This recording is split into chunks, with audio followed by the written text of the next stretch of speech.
Hello again, I'm back.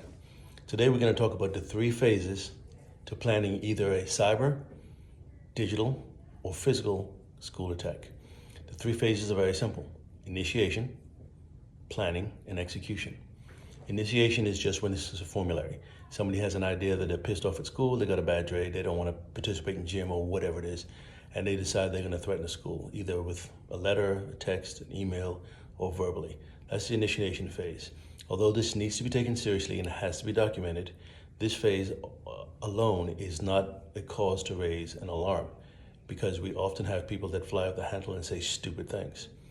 So the initiation phase has to be documented. So if you hear a student threatening it, you see documentation, or there's an email that comes to the school, it must be documented.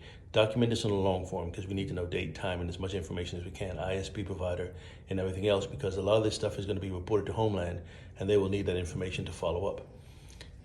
The planning phase, this is a phase that if you find it in concert with initiation, you do need to be alarmed.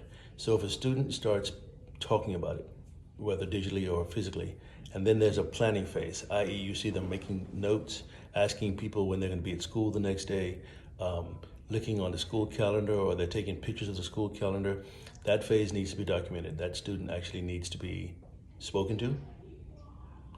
When I say spoken to, that just means go and ask them what they're doing, ask them how they're doing, get a feel for the student.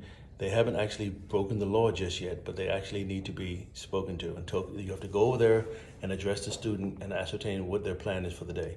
Once you've decided that they're actually trying to find a schedule, then you're going to have to actually decide at what point you're going to take that student to the office and separate that student from the rest of the school. And at that point, law enforcement actually needs to get involved, because they're 66% into this attack, whether it be digital or physical. So once you get to that phase, you actually do need to make a move, and that move will require you to separate them from the rest of the school and get them to the principal's office. And if you have to go and get the principal to do that, that's fine. It's better if you can stay with the student and have the principal come to you, so you don't lose track with them, but it needs to be done. And then of course the third phase, execution, is self-explanatory. Execution can be a digital attack where the execution is just the threat, but that is an execution, and it needs to be taken seriously, documented again in long form, and law enforcement notified and called and asked to respond to the scene.